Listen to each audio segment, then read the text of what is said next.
अस्सलाम वालेकुम।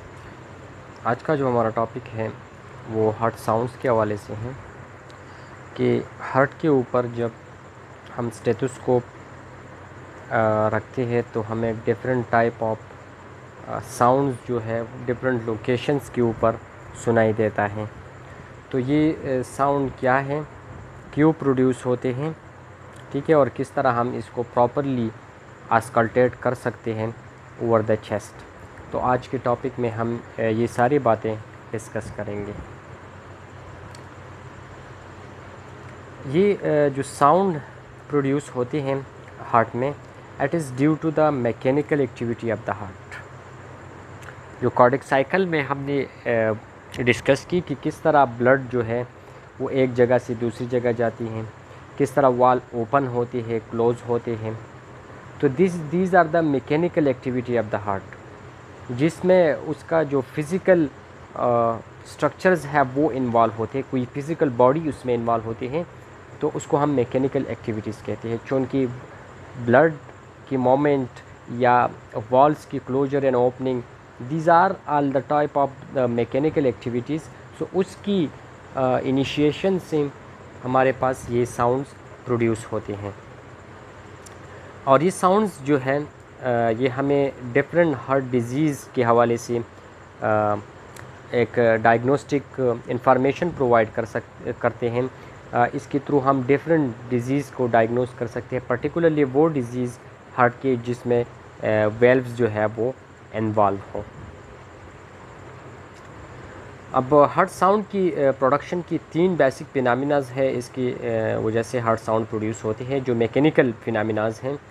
इसमें एक ये है कि फ्लो ऑफ ब्लड, जब एक चैम्बर से दूसरी चैम्बर की तरफ ब्लड जाते हैं तो that is the mechanical activity और इससे साउंड प्रोड्यूस होते हैं। Contraction of the cardiac muscle, क्योंकि मसल फिज़िकल बॉडी है तो उसकी contraction that is the physical activity, और क्लोजर ऑफ द वेल्व्स, ठीक है। तो ये 3 बेसिक एक्टिविटीज़ मैकेनिकल एक्टिविटीज़ है जिसकी वजह से साउंड्स प्रोड्यूस होते हैं। अब साउंड्स को हम किस तरह सुनेंगे, ठीक है। तो डिफरेंट साउंड्स हैं हमारे पास, उसकी सुनने की डिफरेंट डिवाइस मौजूद हैं। एक तो हम सिंपल एयर को प्लेस करते हैं over the chest heart region, तो हम भी साउंड सुन सकते हैं। इसके अलावा स्टेथोस्कोप को प्रॉपर पोजीशन पर रखते हैं ओवर द चेस्ट। इसके अलावा जो कुछ साउंड इस तरह है कि जो कि स्टेथोस्कोप के ज़रिए हम नहीं सुन पाते, तो उसके लिए फिर माइक्रोफोन यूज़ कर सकते हैं। स्पेशल माइक्रोफोन डायग्राम में आप लोग देख सकते हैं, ये अवेलेबल होते हैं। और इसके अलावा एक साउंड इस तरह है कि वो ना तो माइक्रोफोन के साथ ऑडिबल है ना स्टेथोस्कोप के साथ, तो उसके लिए स्पेशल डिवाइस आते हैं जिसको हम कहते हैं फोनोकार्डियोग्राम। और फोनोकार्डियोग्राम के थ्रू हम साउंड को सुन नहीं सकते, बल्कि उसकी ग्राफ जिस तरह ECG के ग्राफ बनते हैं, तो इस तरह फोनोकार्डियोग्राफ पे उसका साउंड का जो वेव्स है वो बनते हैं, तो हमें पता चलता है कि दैट इज़ द साउंड। अब हमारे पास साउंड्स जो नॉर्मली प्रोड्यूस होते हैं ड्यूरिंग ईच कार्डियक साइकिल, वो 4 साउंड हैं, first, second, third and fourth, ठीक है। एक एक को हम डिस्क्राइब कर लेते हैं यहाँ पर। पहले आते हैं तो the first heart sound.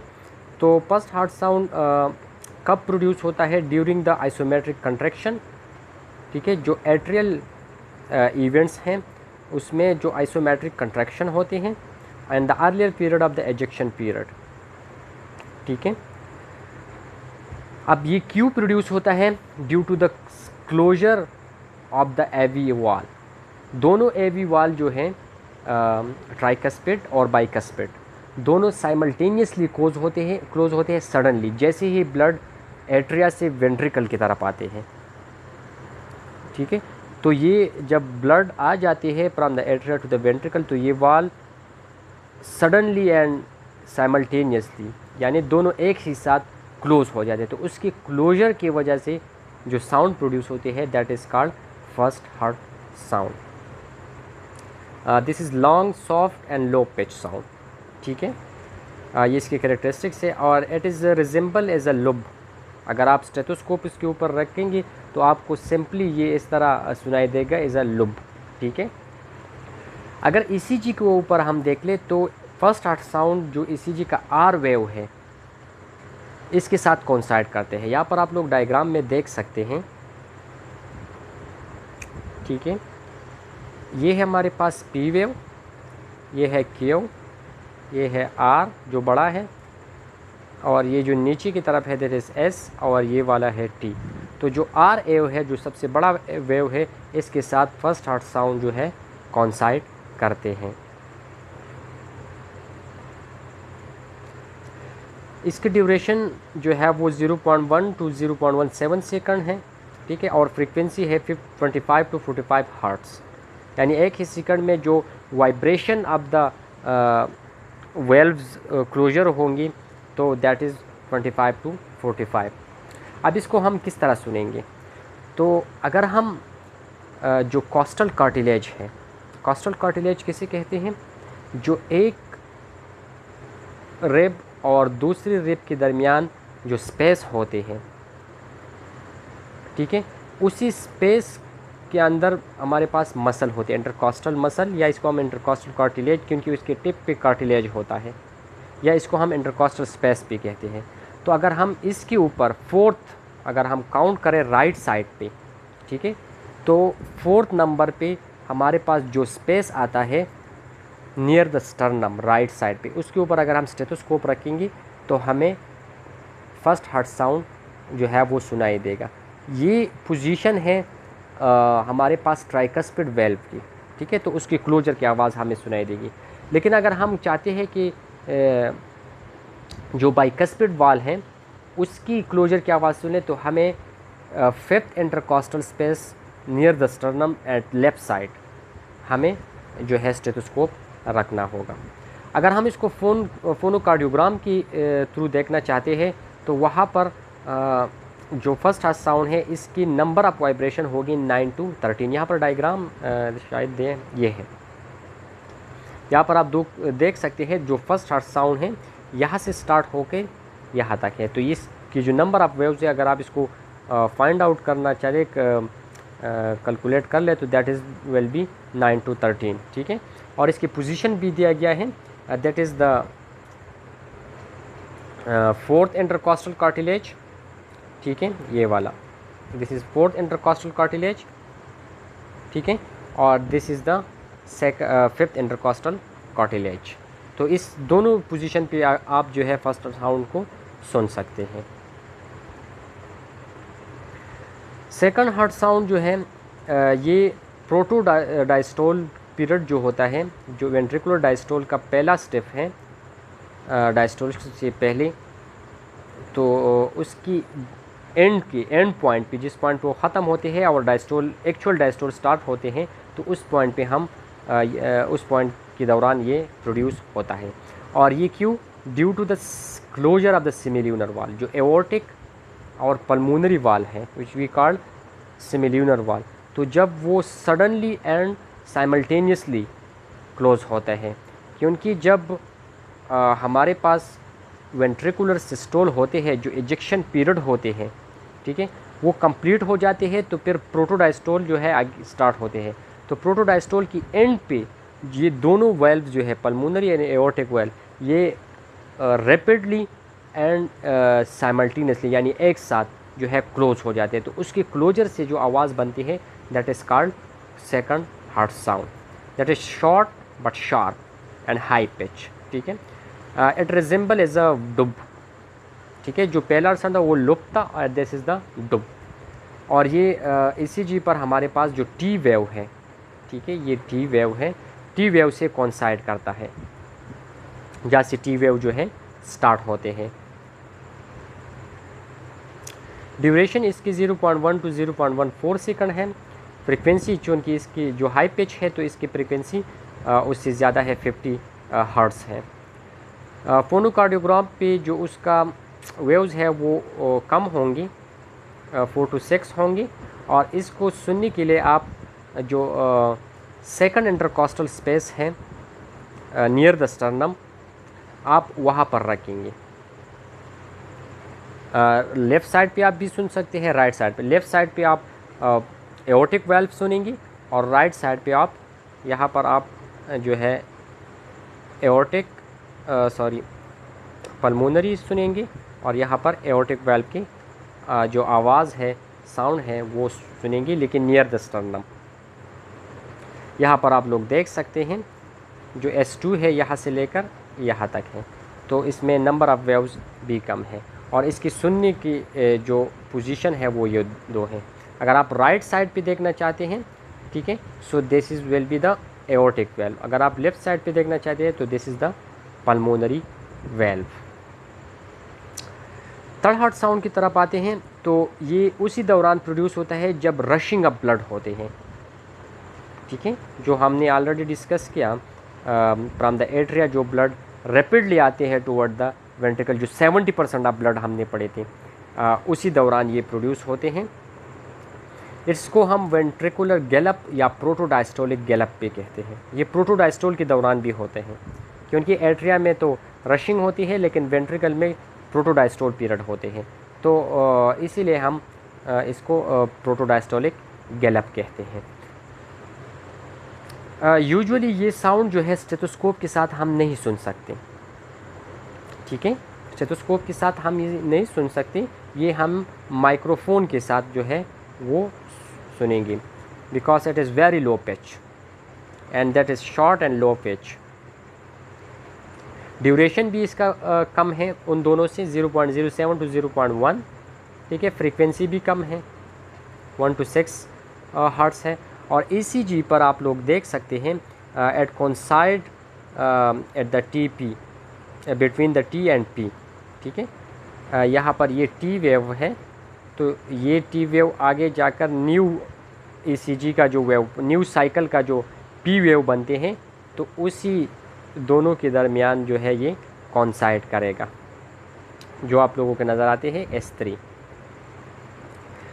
Number of vibration जो है उसके कम होंगे, ठीक है, दैट इज़ 1 to 4, यहाँ से यहाँ इस पॉइंट तक जो है उसकी नंबर ऑफ़ वाइब्रेशंस बनते हैं ऑन द फोनोकार्डियोग्राम। अब स्टेथोस्कोप के साथ ये अनएडिबल है नॉर्मल कंडीशन में, लेकिन कुछ कंडीशन इस तरह है कि इसके थ्रू ये ऑडिबल बन जाते हैं थ्रू द स्टेथोस्कोप। माइक्रोफोन के साथ तो ये ऑडिबल होगा, लेकिन स्टेथोस्कोप के साथ कब ऑडिबल होगा, तो ये दो कंडीशन है। फिजियोलॉजिकली ये बच्चों में ऑडिबल होता है, ठीक है, एथलीट्स में, और प्रेगनेंसी में भी बाज़ औक़ात जो है ये ऑडिबल होता है। These are the physiological condition. लेकिन इसके अलावा अगर ये ऑडिबल होते हैं with the stethoscope, so that will be pathological condition, मतलब उस डिजीज़ कंडीशन में होगा। तो वो डिजीज़ होगा या तो एओर्टिक रिगर्जिटेशन होगी, कार्डियक फेलियर होगा, एंड कार्डियोमायोपैथी। कार्डियोमायोपैथी कहते हैं disease of the heart muscles, ठीक है, कार्डियक फेलियर जिसमें हार्ट सही तरह से पंप नहीं करते, और एओर्टिक रिगर्जिटेशन हम कहते हैं कि यूजुअली हमारे पास जो वेल्व होते हैं वो यूनिडायरेक्शनल फ्लो प्रोवाइड करते हैं, यानी एक साइड से अगर ब्लड आ जाते हैं नीचे की तरफ, फॉर एग्जांपल एओर्टा से वेंट्रिकल की तरफ आ गया, तो फिर ये वाल्व यहाँ पर क्लोज़ हो जाते हैं, नीचे से ऊपर की तरफ ब्लड नहीं जा सकती, ये नॉर्मली होता है। लेकिन जब आपके साथ ये वाल्व सही तरह से क्लोज़ नहीं होता, तो ये ब्लड जब वेंट्रिकल कॉन्ट्रैक्ट करते हैं तो आगे भी पुश करेगा और ऊपर की तरफ आएगा, तो इसको हम कहते हैं वाल इनसफिशिएंसी या वाल रिगर्जिटेशन। तो ये जब एओर्टिक वाल में होते हैं तो हम इसको एओर्टिक रिगर्जिटेशन कहते हैं।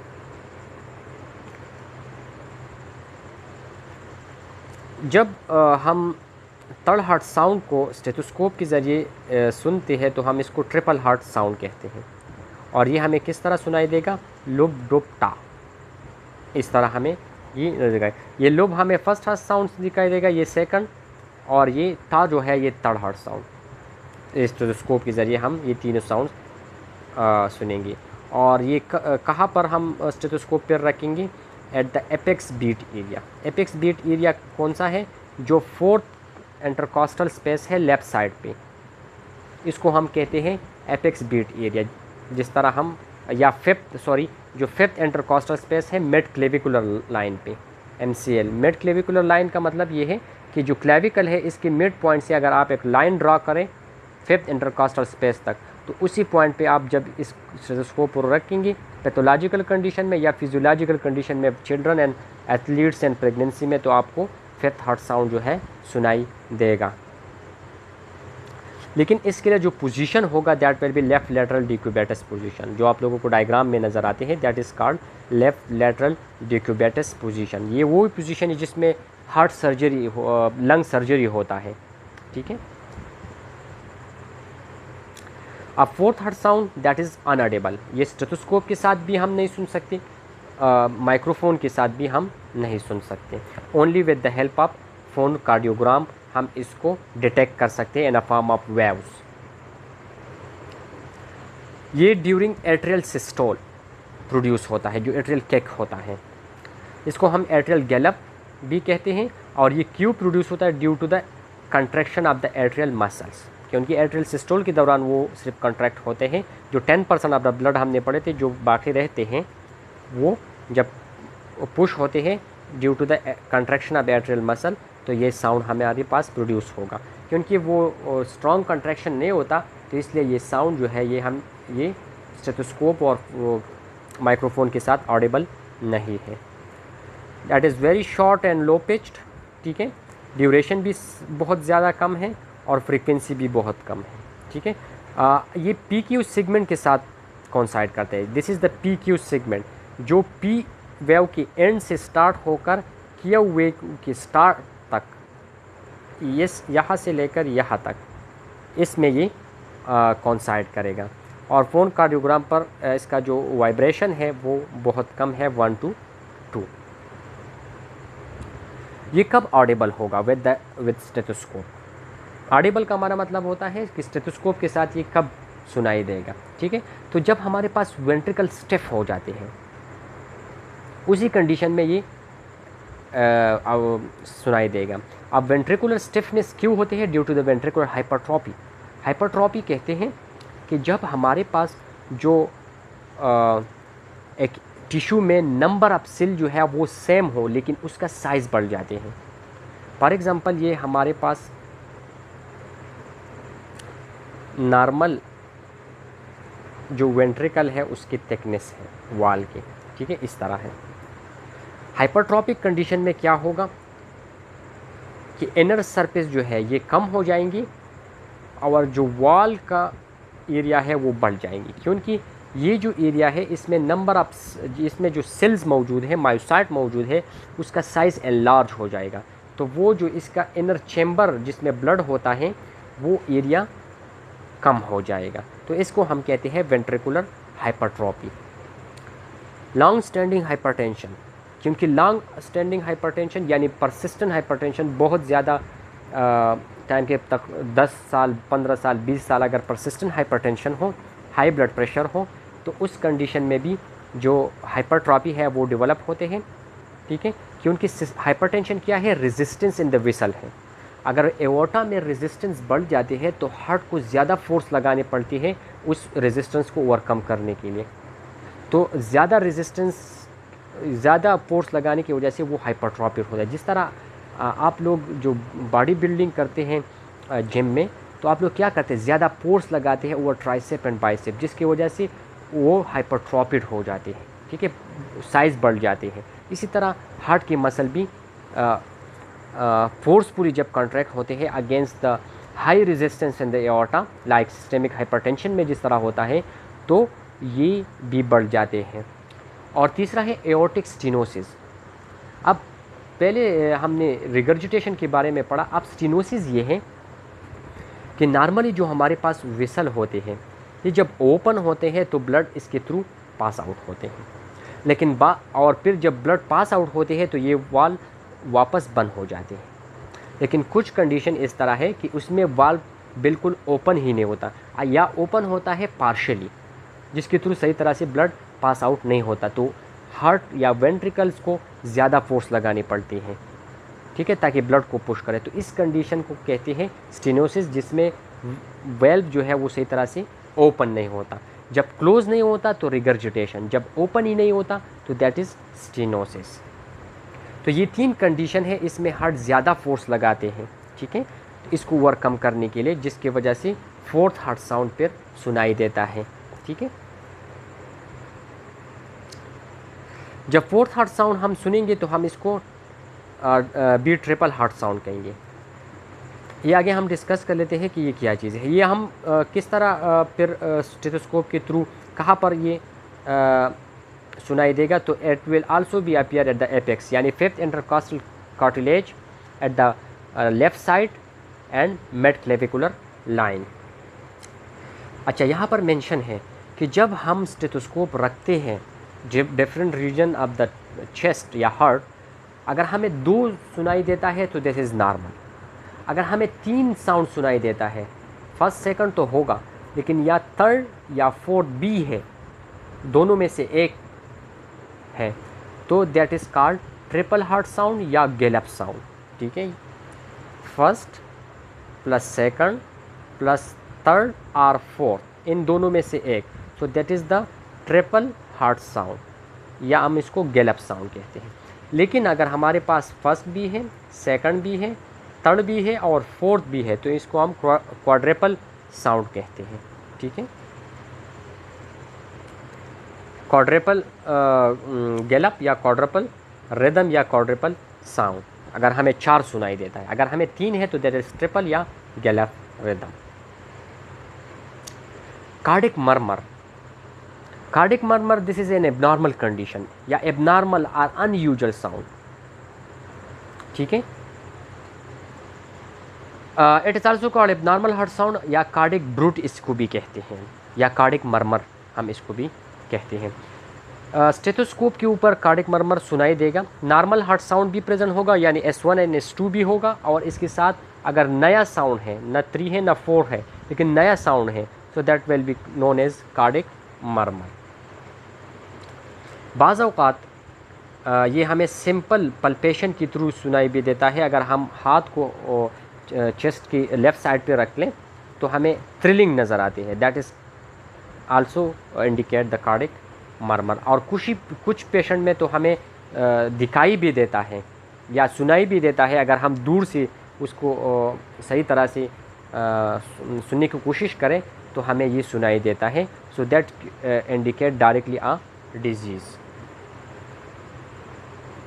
अब ये कार्डिक मर्मर क्यों प्रोड्यूस होगा? Due to the change in the pattern of the blood flow.